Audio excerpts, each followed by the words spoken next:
বিরতির পর স্বাগত। দিলীপ ঘোষের দীঘা সফর নিয়ে এখনো উত্তাল বাংলা, কারণ বিজেপি কর্মী সমর্থকরা দিলীপ ঘোষের দীঘা সফর কোনোভাবেই মানতে পারেনি। এবং কিছুক্ষণ আগেও যে আমরা খবর দেখাচ্ছিলাম মেদিনীপুর, যেখানে দিলীপ ঘোষের গড়, সেই মেদিনীপুরেও যখন জুতোর মালা পরিয়ে বিক্ষোভ দেখানো হয়, তারপর পরে কিছুক্ষণ আগেই সেই মেদিনীপুরে দীঘা থেকে এসে পৌঁছান দিলীপ ঘোষ এবং সেখানে তিনি আসা মাত্রই মেদিনীপুরে থাকা বেশ কয়েকজন বিজেপি কর্মী সমর্থকরা কিন্তু গো ব্যাক স্লোগান দিতে থাকে। একেবারে দিলীপ ঘোষকে ঘিরে ফেলে এবং go back slogan. Dilip Ghosh ইস্যুতে প্রকাশ্য দলীয় যে গোষ্ঠী কাজিয়া, তা আবারও প্রকাশ্যে একাংশ বিজেপি দলীয় কর্মী সমর্থকরা গো ব্যাক স্লোগান দেয় দিলীপ ঘোষকে। আপনারা সেই ছবি দেখতে পাচ্ছেন, সেই সময়টা ঠিক কি পরিস্থিতি তৈরি হয়েছিল দেখাচ্ছি একবার।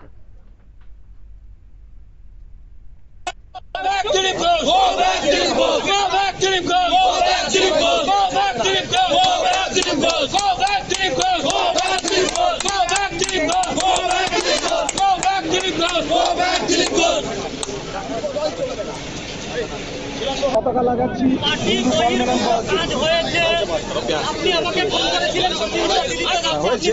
কিন্তু আপনি এখানে গিয়ে পুজো দিলেন, সেটা তাহলে মন্দির হয়ে গেল। তাহলে আপনাদের যদি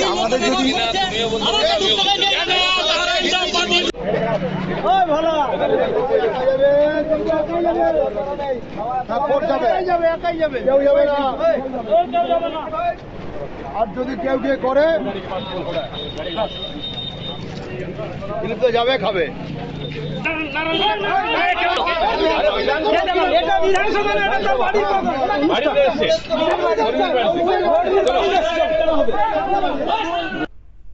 আপনারা দেখলেন সেই ছবি, যে মেদিনীপুর দিলীপ ঘোষের গড়, সেই মেদিনীপুরেই আজ গো ব্যাক স্লোগান উঠলো।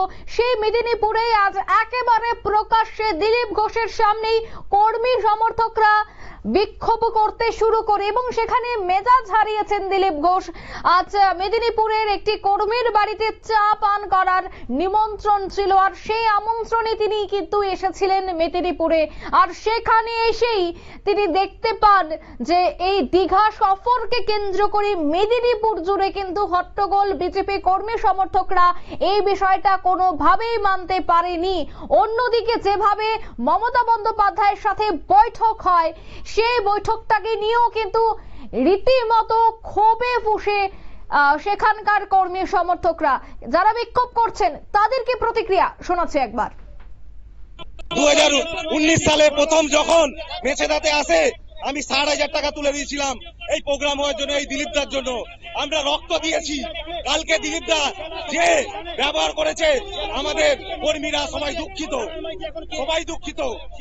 আমরা এই দিলীপদার প্রতি আমাদের কাল পর্যন্ত শ্রদ্ধা, ভক্তি, সম্মান সব ছিল, কিন্তু কালকের পর সব ধুয়ে মুছে একাকার হয়ে গেছে। আমরা দিলীপ ঘোষকে আমাদের লিডার মানি না। যদি কেন্দ্রও চাপি দেয়, আমরা মানি না। এই দিলীপ ঘোষকে আমাদের লিডার মানি না। দেখুন, গতকাল যেভাবে দিলীপ ঘোষ সৌজন্যতা রাজনীতি দেখিয়েছে, এই সৌজন্যটা না করলেই ভালো হতো এবং দলের কর্মীরা মর্মাহত। যেখানে হাজার কর্মী ঘর ছাড়া, ঘর বাড়ি আতঙ্কে বাইরে, মুর্শিদাবাদ, ধুলিয়ান থেকে শুরু করে সমস্ত জায়গায় আজ অত্যাচারিত সাধারণ মানুষ বিজেপি কর্মীরা, সেখানে গিয়ে তৃণমূলের সঙ্গে গোপন আতাত এবং সে ডিউটি করছে। এবং দিলীপ ঘোষ ত্যাগী থেকে ভোগে পরিণত হয়েছে, সেটা আমি জ্বলন্ত প্রমাণ দেখতে পেলাম।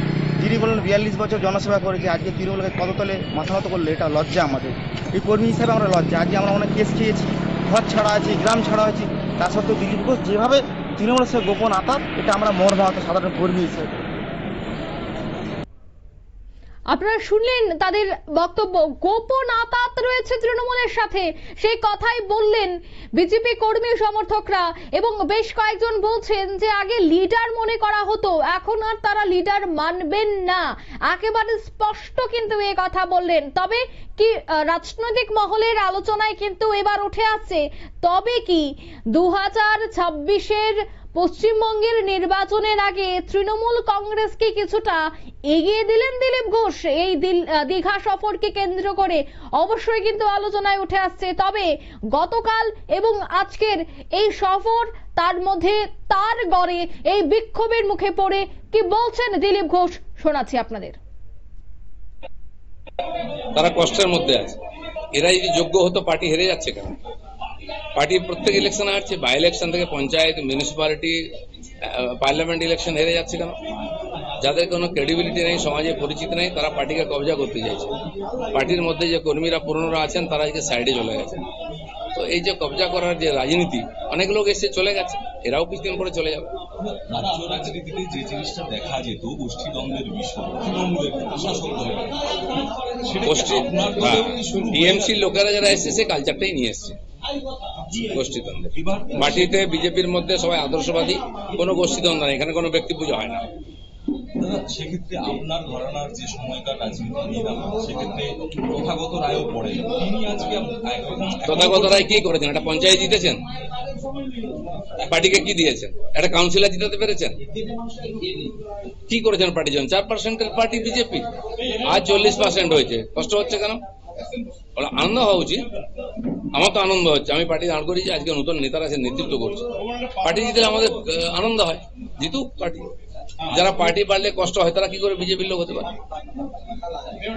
আজকের দিনে দাঁড়িয়ে তথাগত রায় যেখানে আপনি বলছেন যে বিজেপিতেই এখনো আছেন বা বিজেপি ছাড়বেন না কখনো, সেখানে আপনাকে বলা হচ্ছে যে আপনি চলে গেলে আপদ বিদায় করেন। উনি বলার কি? উনি বিজেপির জন্য কি করেছেন? সন্ধ্যাবেলা বসে মাল খেয়েছেন সবাইকে নিয়ে। পার্টি দিল্লি থেকে টাকা পাঠিয়ে ফুর্তি করেছে। যদি পার্টিকে 40% ভোট দিতাম না, তাকে আমরা পুজো করতাম। কেউ পাত্তা দেয় না কেন? তার কথা কি গুরুত্ব আছে? খুব বেশি কর্মী সমর্থক এখানে উপস্থিত হয়, অথচ তারপরে আপনাকে বাধা দেওয়ার চেষ্টা করা হয়। না, কিছু লোক আছে যারা বললাম না পার্টিকে কবজা করতে এসে নতুন বিজেপি হয়েছে, তারা একটু ঝামেলা করার চেষ্টা করছে। এটা হবে না। আমরা রক্ত দিয়ে ঘাম দিয়ে পার্টি দাঁড় করিয়েছি, লক্ষ লক্ষ কর্মী বাড়িতে বসে আছে, এরাই কাজ করতে দিচ্ছে না। তারা কিন্তু বিজেপি ছাড়েনি, তারাই বিজেপিকে জেতাবে। সাধারণ মানুষ ওই লোকগুলোকেই বিশ্বাস করে, তারা কি অরিজিনাল বিজেপি করে। হঠাৎ বিজেপি যারা, তারা হঠাৎ এসছে হঠাৎ যাবে, বিজেপির কিছু যায় আসে না। তাহলে কি মনে করছেন যারা বিক্ষোভ দেখালো আজকে তারা হঠাৎ বিজেপি?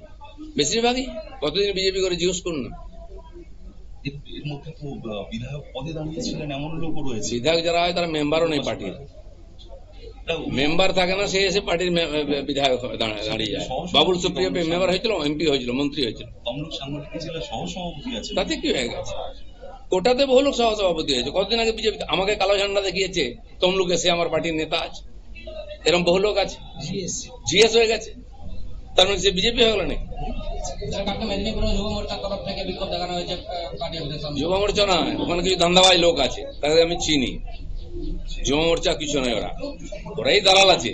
আজকে পরিষ্কার হয়ে যাচ্ছে, যেহেতু আমি কার্বলিক অ্যাসিড দিয়ে দিচ্ছি গর্তে, না সব সাপ ও ব্যাং বেরিয়ে পড়েছে।